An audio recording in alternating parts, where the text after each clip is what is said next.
we are right now in Nepal. I've always believed that entrepreneurs are born. Most of the thing, I must tell you, in my life has happened because I was at the right place at the right time with the right person, and I had the courage to make sure that happens.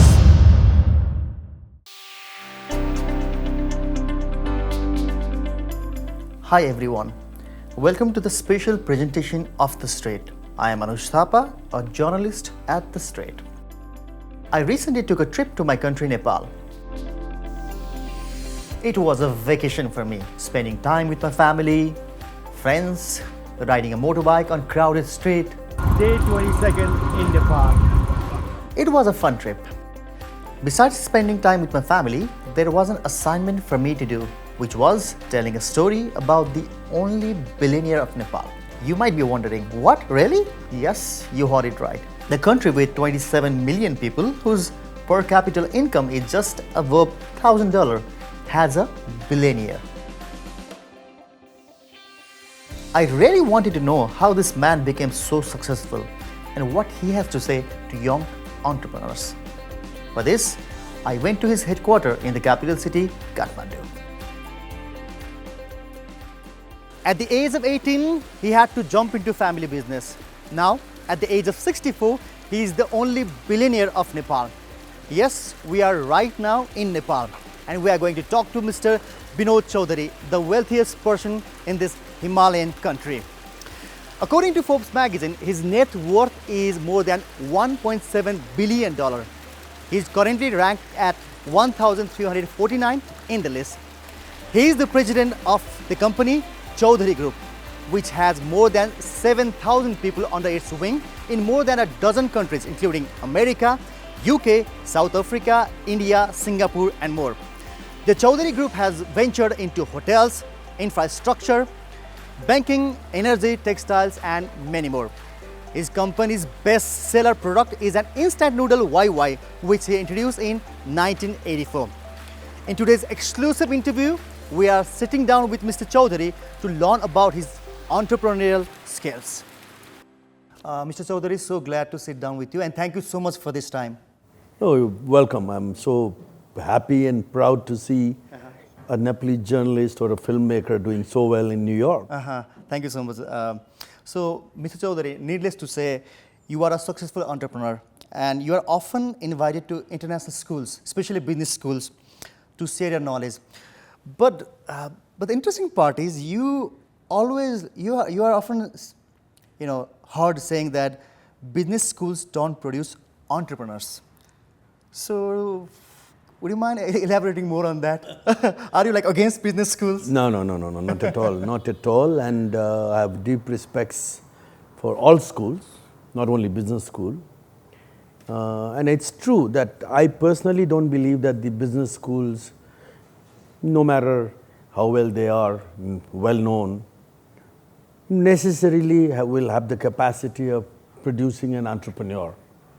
I've always believed that entrepreneurs are born. Okay.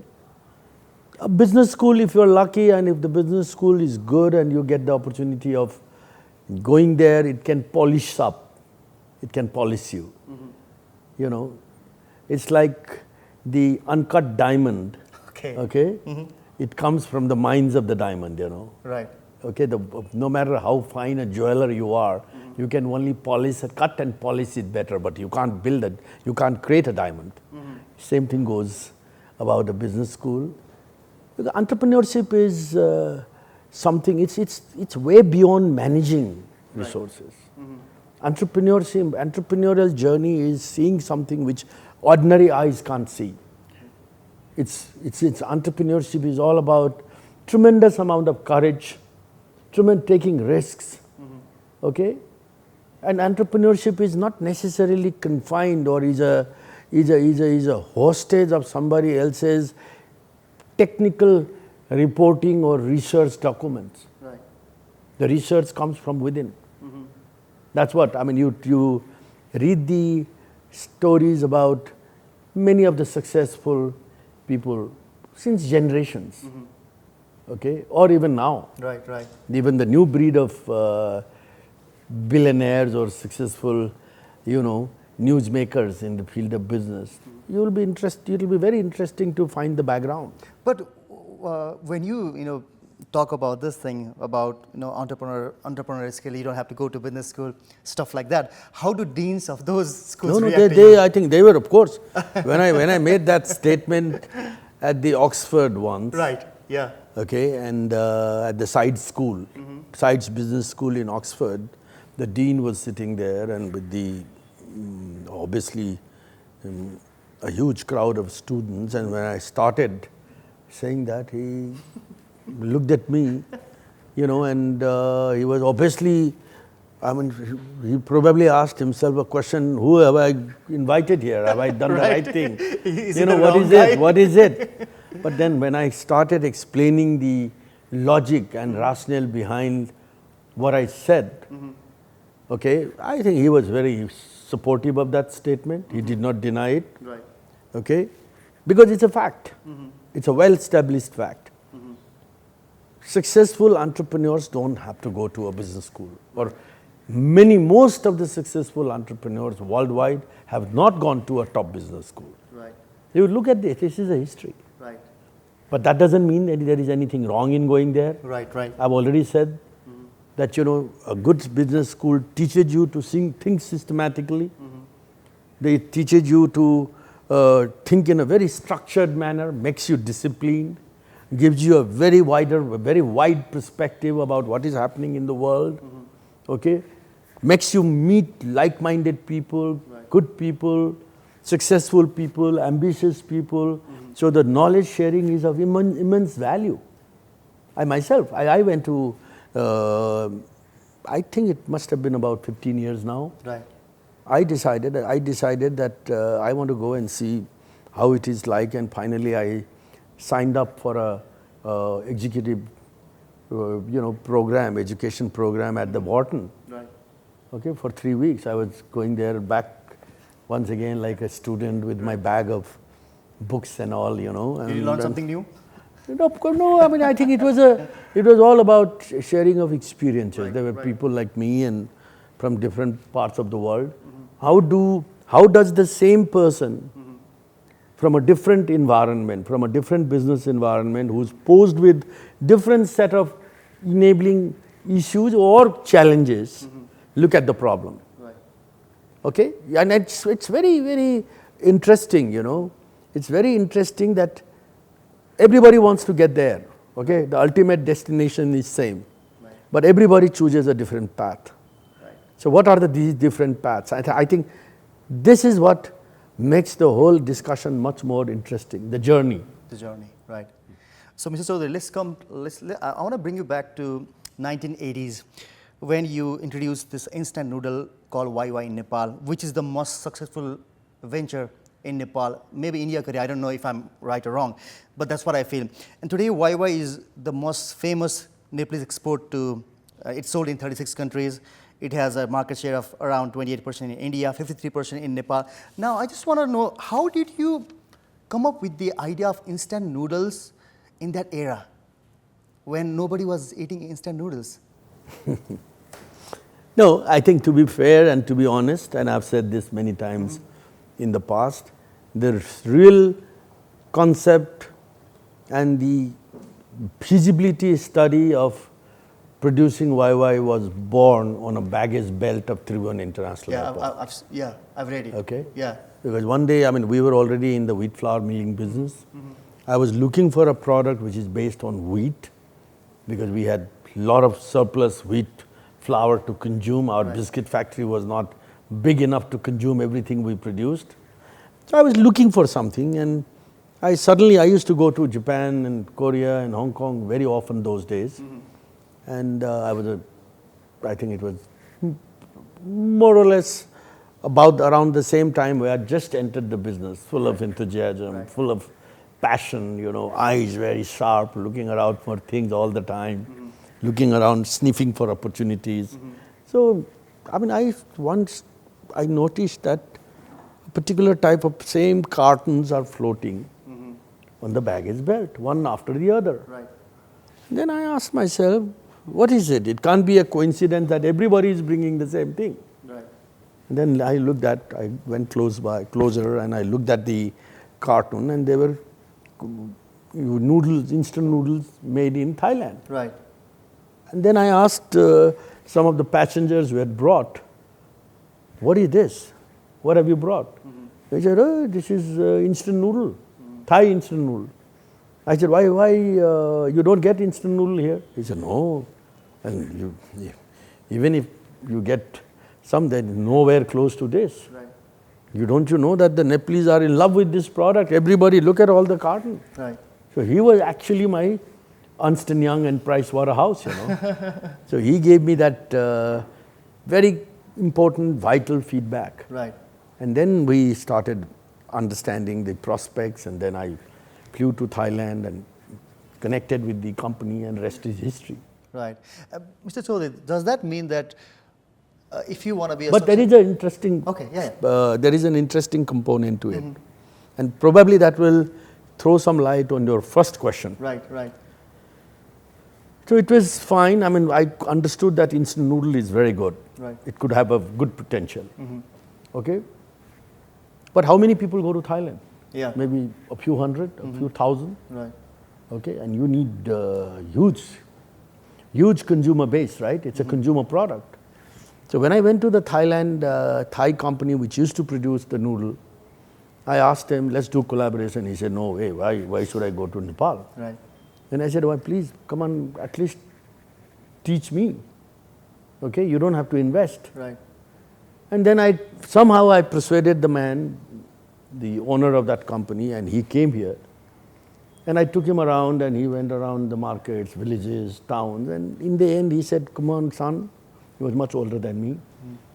Please do not make the mistake of going into this business. Do not make the mistake. Wow. Nepal cannot be ready. There are no people. People can't afford. First of all, they don't know what noodle is. And secondly, it's an expensive product from their perspective. Right. You have to sell 30,000 packets a day. Right. So don't get swayed by seeing a few cartons on the baggage belt. Okay? But that's where my entrepreneurial instinct came into the play. Right. I said to myself, fine, let him say, decision is mine. Right. This product cannot fail. Right. And does your father have something to do with your entrepreneurial skill or instinct? Of course, my father, I rate him as a great entrepreneur because, you know, I mean, his father started as a textile merchant by bringing fabrics from India those days. It was a different world, you know, there were no roads, there were no means of transportation. Human being used to carry goods from, from India and from the border to feed into Nepal. Right. It was a different story. You must have seen the pictures of people carrying a vehicle. The vehicle, yeah. Okay, similar kind of a thing. Not even mules, you know. People used to carry. So from there he graduated to opening the first flooring and furnishing showroom of this country. He started a construction company. There is a chapter in my book. Right. He was part of the construction, the builder for Solti Hotel, which is I'm still. coming to your book after this. Okay. So I mean, you know, so he was a real entrepreneur. Right. Then he graduated from bringing in Indian goods to Japan and Korea, and he was the one who started all this. Right. I only followed on his path and brought in a bigger scale, and also brought in a much wider degree of diversification. Okay. So, Mr. Chaudhary, you learned a lot from your father, but there's one major business difference you had with your father, which you mentioned in your autobiography, making it big. So, you said, I quote, "You have to sacrifice something to gain something, my father told me. That is one piece of fatherly advice I could never accept. I want everything from life, not one thing at the cost of another." So, Mr. Chaudhary, this is so unusual for me because what I've learned, what I've read is, if you gain something, you lose something. That's part of real life or business. But you don't want to lose anything. Can you elaborate more on this? No, I think I truly believe that I did not have time to compromise. Okay, that's what is the sum total of that statement. Right. I had to catch up. I was young. Right. My father was unwell. I had to compete with his peer group, and they were miles ahead. Okay, my ambition, my dream was big. You must have read other statement that I've always made, that I'm a small man from a small country but with big dreams. Big dreams, yeah. Okay, you cannot deliver big dreams by making compromises. So you have to do things. I know that there is always give and take. Right. There is always a trade-off. Yeah. But if you can handle your negotiations well, if you can handle what you want, if you are clear about what you want in your life, okay, not at the cost of losing something, you can still find a way. I believed in, I believed it then, and I believe it now, and I also would like to humbly reconfirm that my thinking was not wrong. Mr. Chaudhary, because I've read so many successful entrepreneurs saying they have made good successful entrepreneurial journey, but if they look at their family, they didn't have time to spend quality time with their family. That was their biggest sacrifice. So how about seeing that picture? I've never believed, and I do not believe even now, and I didn't believe in when I was young at the helm of affairs, of compromising or trading off one thing for the sake of the other. Right. Time is same. Right. Okay, there are different things which is very important in your life. It's not only family, your public life is very important, your social life is very important, your own private life is very important. Right. There is a private individual in everybody's garb, Right, right. Okay, you may not like to, you may be a soul, you may be a loner, you may be somebody who would like to just go and sit by yourself somewhere. You may like to just go and play some music somewhere, etc., whatever. You got to find time. Life is all about balance. Right. I always give the example of a tent, which has 4 poles on the corners and 1 in the center. And only a pole which has same size of poles all around and a strong center pole looks beautiful and holds the crowd. Perfect. Mr. Chaudhary, let's come to this age right now. So this is the age of instant gratification. Youngsters like us, to be very honest, we want results instantly. If we fail on something, like if we fail on one thing, we just hop into another one. So how do you see this trend? I think that's a problem. Is that a problem? That's a problem. I think you have to be consistent. You have to be persistent. You cannot be a jumping jack. Right. You cannot be a butterfly. I have this problem occasionally with my own sons. Not so much now because they have matured and they have become far more responsible in running their respective businesses. But during their early stages, patience used to be a problem. Okay, you're going to face problems, you're going to face blockades, you're going to face impediments. People will be around creating obstacles and helping you to solve. Right. This world is a cutthroat competition, particularly in a smaller environment, in emerging economies. Right. Okay? People don't realize that there is enough for everybody. People think that if you're doing well, it is at my cost, which is not the thing, which is not the reality. So people do not have the patience as well as determination and the will that fine, I've had problems, but I'm going to find a solution. Right. Because that's what makes your will much more stronger. And you gain that much you have an advantage because you've gained that much of experience, even when you've not been able to sort of deliver what you wanted. It's easier than starting something new again. Oh yeah. Right? Right. So I think that is an issue, but that doesn't mean the world is very dynamic here. Okay? It is quite possible that you only have 24 hours in a day. Right.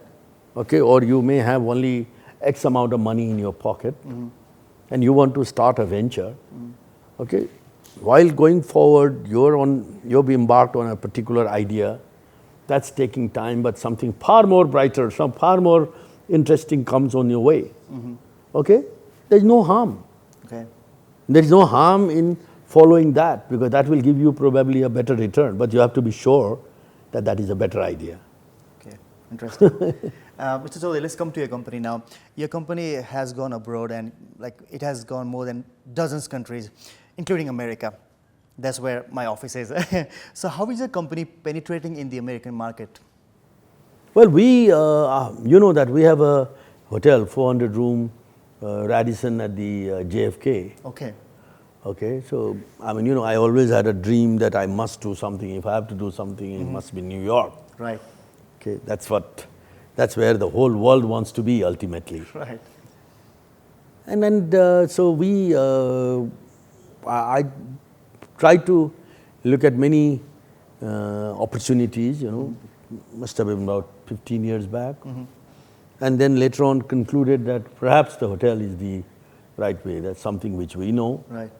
And it's also, and the American hotel industry is highly structured. Meaning? There are American flags, okay, companies like Hyatt to IHGs to, you know, Accor to all of them, they are the one, they fill in the hotels. They make a pretty good buck out of it. and I think it's a very well developed industry. Right. So we landed up making that investment. It's doing extremely well. We are very happy. But, you know, fact of life is that it takes us 16 hours to go to New York. Right. So later on, we concluded that perhaps we are better off focusing more closely in a periphery of 7-8 hours maximum. Because there is nothing. You may argue, you can always say that, okay, you can reach out through internet and Skype and whatever. You know, business is all about feeling it personally and physically. Okay, so I love my investment there. I like it. New York is a great city, one of the most vibrant city.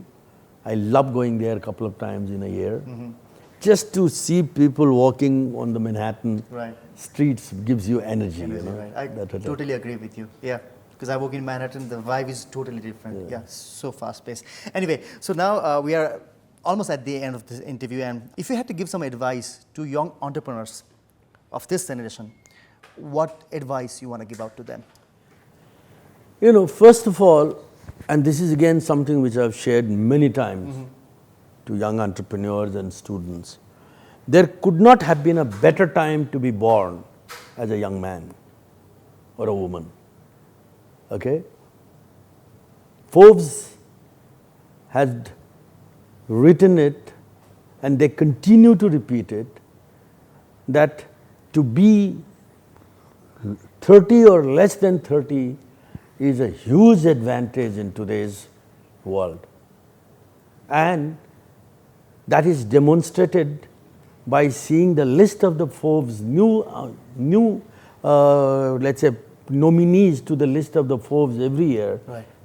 There is a large chunk of new entrepreneurs who make it big. And they are less than 30. Why? Because today's world is all about technology. True. And your generation, the generation is so sharp in identifying an opportunity, the gap between what exists and what is needed, and connecting between the two.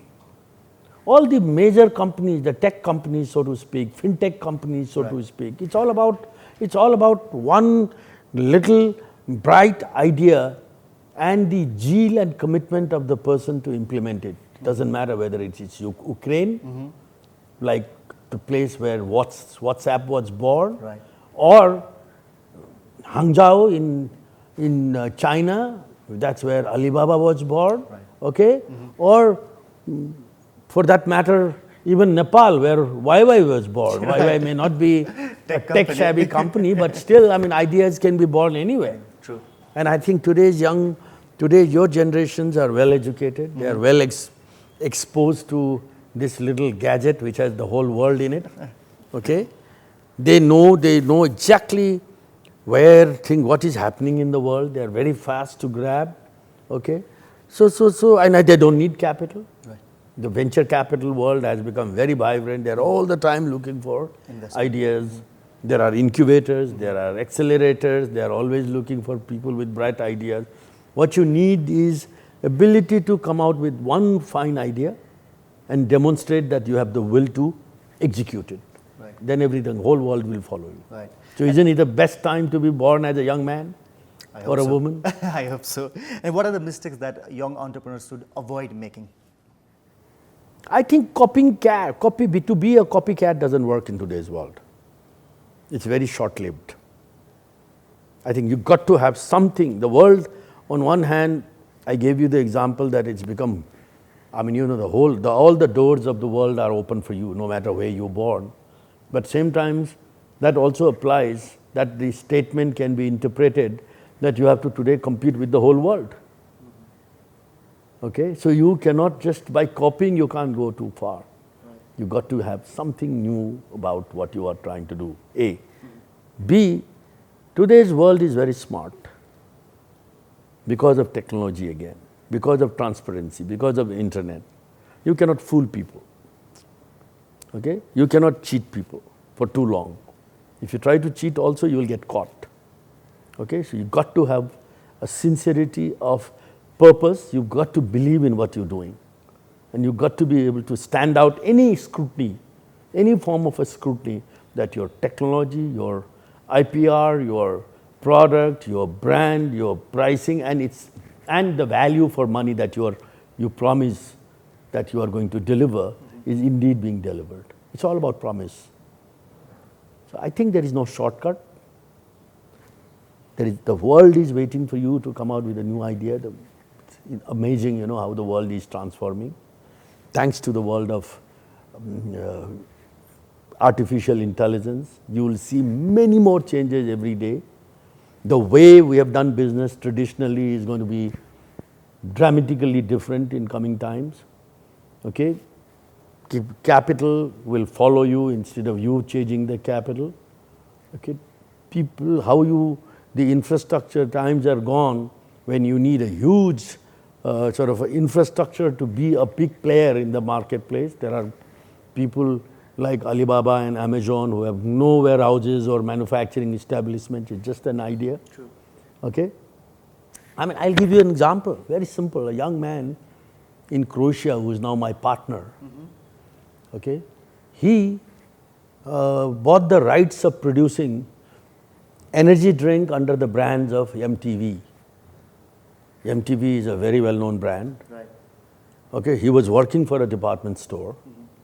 Okay, he adds a white label sourcing manager. You know what level sourcing manager. So he had his linkages of where to get a product made. So he had on one hand the rights, on the other hand the linkages to get the products made. Within a period of less than 1 year time, he launched that product in 27 countries in the world. 27 countries in the world. And now we are happy and I'm proud. I met him when I was speaking to a group of entrepreneurs in Croatia, in Zagreb. You know, he wanted us to join him, which we have done. Okay, and we are going to take it to all over the world in a very short period of time. So what do you call it? Right, true. It's all about, you know, believing in your idea. I always use the term, the power of idea. Right. And Mr. Chaudhary, what is the importance of networking in entrepreneurship or business, and how do you improve your networking skill? When you were too young, there was no social media. You know, now we have social media. It's really easy to network, but still people can't network with people. How do you improve it? The network is the key.